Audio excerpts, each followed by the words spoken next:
বাথরুমের গোপন সুড়ঙ্গ থেকে চিত্রনায়িকা ববির কথিত স্বামী গ্রেফতার। দীর্ঘ 18 ঘন্টা শ্বাসরোধ করা অভিযানের পর গ্রেফতার হয়েছে চিত্রনায়িকা ববি হকের কথিত স্বামী মির্জা আবুল বাশার মামুন। পুলিশ বলেছে তার বিরুদ্ধে রাজধানীর বিভিন্ন থানায় প্রতারণা সহ অসংখ্য মামলা রয়েছে বলে জানিয়েছেন পুলিশ কর্মকর্তা। শনিবার 20 জুন ডিএমপি মিডিয়া সেন্টারে আয়োজিত ব্রিফিংয়ে গুলশানের বিভাগের অতিরিক্ত উপকমিশনার আল আমিন হোসেন এ তথ্য জানান।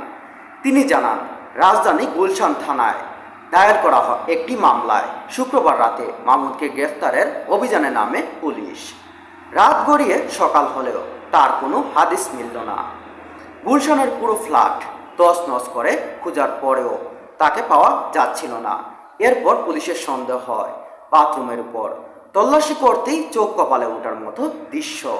বাথরুমের দেওয়ালের পিছনে বিশেষ কায়দায় তৈরি করা হয়েছিল একটি গোপন সুড়ঙ্গ, আর সেখানেই আত্মগোপনে ছিলেন মামুন। এছাড়াও আরও জানিয়েছেন, অভিযোগ রয়েছে বিটিএল গ্রুপের মালিক মির্জা আবুল বাশার মামুন বিভিন্ন জেলার ব্যবসায়ীদের টার্গেট করে মোটা অঙ্কের টাকা হাতিয়ে নিতেন। জমির ব্যবসা, চাল কিংবা তেলের ডিলারশিপ দেওয়ার মিথ্যা প্রতিশ্রুতি দিয়ে কোটি টাকা হাতিয়ে নিতেন এই মামুন। পুলিশ বলেছে চিত্রনায়িকা ববির স্বামী মামুনের বিরুদ্ধে পুলিশ ও সেনাবাহিনীর ঊর্ধ্বতন কর্মকর্তাদের নাম ব্যবহার করে প্রতারণা সহ নানা অভিযোগ রয়েছে। এসব প্রতারণার সঙ্গে যদি নায়িকার কোনো সম্পর্ক থাকে তাহলে আইনি আওতায়